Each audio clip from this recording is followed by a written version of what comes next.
Welcome back to Valley Spotlight. We're going to put the spotlight on something that has a little extra shine. So we're going to introduce you to a man by the name of Tommy Matthews, and his company is called Crooked River Forge. Take a look at how some of these unbelievably cool knives are made in a very small space.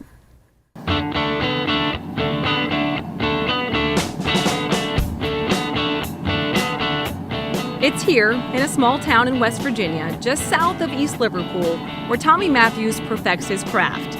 This tiny shed is all this maker needs to feel right at home. It's easy to get out of bed in the morning and know that this is what I'm coming to. It's hard to walk away from it at the end of the day, because it's like so much that I could be doing and want to be doing, but then you gotta have a little bit of a balance and have a little bit of a life.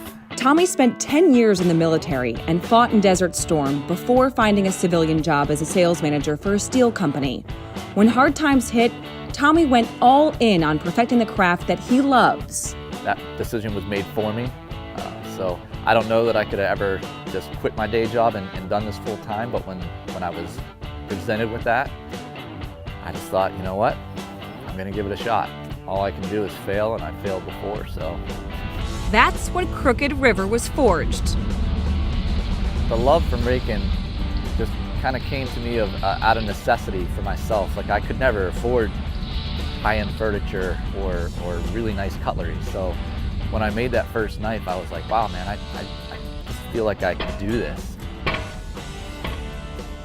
I was into like woodworking and making pallet furniture before I got into this, and decided I had a pretty strong knowledge of metalworking, being in the fabrication industry for as long as I was, and I wanted to start incorporating like old work, old school ironwork into some of my pieces. So I went out, bought an anvil and forge, and first thing I ended up making was a knife, and I was hooked. And I haven't really touched the furniture business ever since. You know, I get people that stop in here and ask, and I'm just not at a place right now where I want to do that.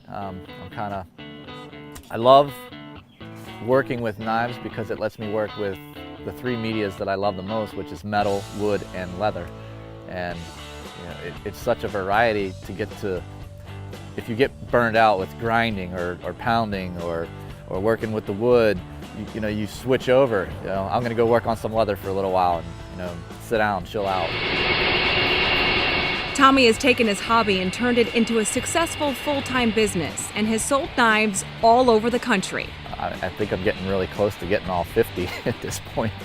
But yeah, I just recently sold one to a girl up in Alaska that's also a maker, woodworker. She's doing a lot of the cool resin stuff as well, and super talented. So I got my first knife in Alaska, which is huge. These knives are special not only to Tommy, but his customers as well. Each knife is a piece of art in their own ways, and they'll be cherished for years to come. People come to me, especially like a lot of the hunters, they want a pass down knife so that they can pass it down to their kids and their kids pass it down. So when you're building something like that, it's just, it's gonna outlive you. Tommy's drive to make something symbolic and meaningful for people isn't slowing down, and neither is his love for his craft. Here I am, doing what I love to do, listening to the birds and the bees, the cows. Sometimes you can hear the cows, and being in downtown Cleveland, just such a different environment to be here. And I'll always love Cleveland. I mean, it was a great place to set up shop and have some roots, but I'm a West Virginia boy.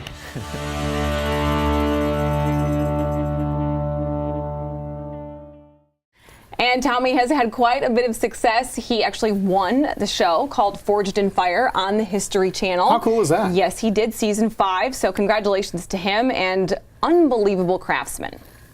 Unbelievable. It just baffles my mind how people and do this, and they're perfect at it. They're great. Right. Absolutely great.